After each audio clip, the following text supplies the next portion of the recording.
विशेष सर्वेक्षण के क्रम में आम रैयतों के द्वारा बहुत सारी जन शिकायतें जिलाधिकारी महोदय को प्राप्त हो रहा था।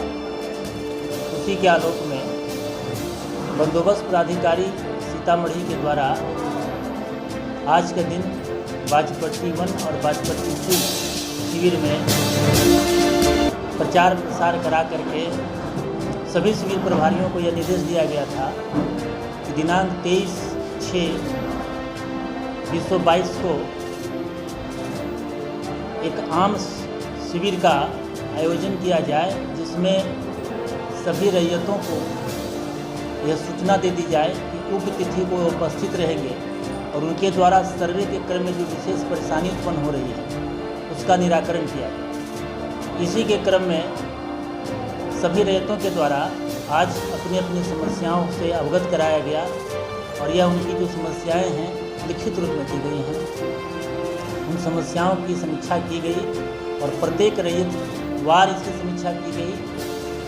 तो सभी जो आवेदन प्राप्त हुए हैं, इस एक आम समस्या ये है कि सभी समस्याएं तो मैं नहीं कहूँगा, लेकिन इसमें 90% समस्याएं ऐसी हैं जो अंचल कार्यालय से संबंधित हैं।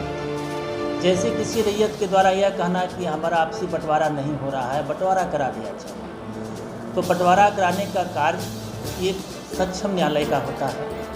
उनको यह बताया गया है कि किस प्रकार से सक्षम न्यायालय में जाकर करके इसका निष्पादन कराएं, और यदि आपसी सहमति बनती है सभी फरीकैन के बीच में, तो सर्वप्रथम तो यह प्रयास करें कि आपसी रजामंदी के आधार पर बंटवारा कर लें और तब सर्वे में आपकी जो समस्याएं हैं उसका निराकरण होगा। बहुत सारे रैयतों की ऐसी ज़मीन है जो अतिक्रमण से आच्छादित है और उनके द्वारा कहा गया कि हमारे नाम से खाता खोल दिया जाए, तो उनको इस प्रकार का निर्देश दिया गया है कि यदि सरकारी ज़मीन में अतिक्रमण है तो आप अंचलाधिकारी के यहाँ वाद दायर करें और विशेष सर्वेक्षण अधिनियम एवं नियमावली के आलोक में बिहार सरकार की ज़मीन का खाता खोलने का प्रावधान है, इससे भी उनको अवगत कराया गया है। यदि बिहार सरकार की भूमि में उनको बंदोबस्ती पर्चा पूर्व से निर्गत है तो उसमें विधियोचित कार्रवाई की जाएगी। इसी प्रकार विशेष सर्वेक्षण के क्रम में बहुत सारे रैयतों का यह भी शिकायत आया कि अमीन के द्वारा प्लॉट पर नहीं पहुंचा जाता है। तो इस संबंध में जो संबंधित अमीन यहाँ उपस्थित है उनके द्वारा यह बताया गया कि मेरे द्वारा हर हाल में हर सूरत में प्लॉट पर जाया जाता है और इसकी सूचना भी उनको व्हाट्सएप के माध्यम से दी जाती है। शिविर प्रभारी के द्वारा बताया गया है कि जो संबंधित राजस्व ग्राम हैं या पंचायत हैं जहाँ शिविर का आयोजन या सर्वे का काम चल रहा है, वहाँ के जो स्थानीय प्रतिनिधि हैं उनको व्हाट्सएप के माध्यम से लेटर के माध्यम से भी पत्र के माध्यम से भी संसूचित किया जाता रहा है। जमीन पर मुकदमा चल रहा है, सर्वेक्षण में उसका क्या प्रोसेस है? देखिए, जो जिस ज़मीन पर मामला न्यायालय में विचाराधीन है तो उस पर अधिनियम जो सर्वे अधिनियम हमारा कहता है उस पर दखल कब्जा और अभ्युक्ति के कॉलम में वो जो वाद दर्ज है उसको वाद संख्या दर्ज कर दिया जाएगा। जब अंतिम रूप से जब न्यायालय का फैसला आएगा तो उसमें की विधियोचित कार्रवाई विभाग का जो दिशा निर्देश प्राप्त होता है उसके अनुकूल कार्रवाई की जाएगी। ये लोग थोड़े बहुत जमीन के लिए क्या है और अधिकारी संपर्क नहीं करते, उनको क्या कहेंगे कि यहाँ पर आकर देखिए, हमने जो जिन समस्याओं को हमारे सामने रखा गया है उसमें अधिकांश जो ऐसी समस्याएं हैं जिसका मैंने पूर्व में भी आपको बताया है, तो हमने उनको कहा कि यदि भूमि विवाद की समस्या है तो सरकार के द्वारा जो दिशा निर्देश है, पत्र है, उसके आलोक में प्रत्येक अंचल के थाना में अंचल अधिकारी और थानाध्यक्ष का ज्वाइंट जनता दरबार कायम किया जाता है, आयोजन उसका होता है। उसमें जाकर के अपनी समस्याओं को रखें और उसके बाद सभी रैयत इस पर सहमत भी हुए।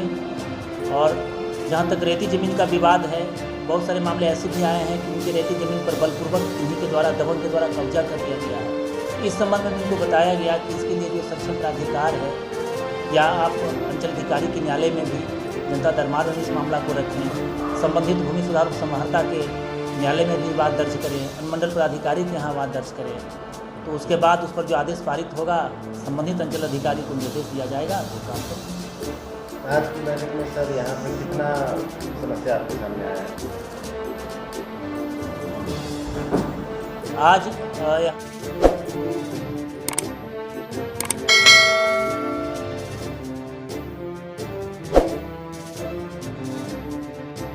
यहाँ पे कुल मिलाकर करके 16 मामले आए हैं और उसके बाद मौखिक रूप से भी बहुत सारे रैयतों के द्वारा सर्वे के बारे में जो जिज्ञासा था, उनका जो प्रश्न था, उसका निराकरण किया गया।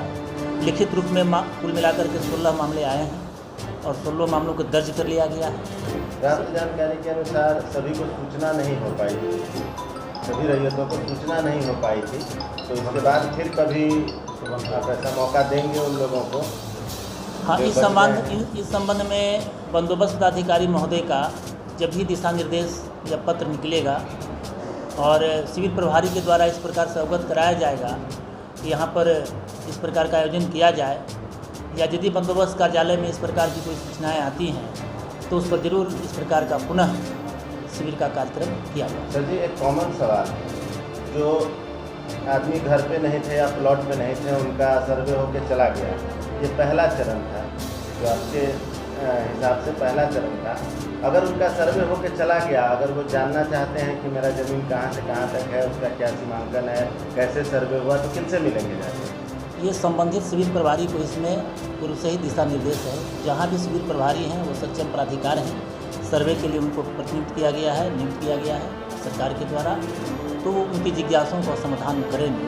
और जो रैयत मान लिया कहीं विदेशों में रह रहे हैं या अपने क्षेत्र से बाहर रह रहे हैं, तो उनके बारे में भी ऑनलाइन प्रपत्र टू देने की व्यवस्था की गई है और जिन रैयतों के द्वारा दिया गया है तो उसमें काम किया गया है। और विशेष लोगों को बताया गया कि यदि कोई स्थानीय समस्या है इस प्रकार की तो आप संबंधित शिविर प्रभारी को अवगत कराएं और उस पर जो भी विधि सम्मत कार्रवाई होगी वो एक हर हाल में किया जाए। चलिए सर, धन्यवाद। ठीक, थैंक यू। हमारे चैनल एसपी न्यूज़ को सब्सक्राइब करने के लिए सब्सक्राइब बटन को दबाने के बाद बेल आइकन दबाना न भूलें।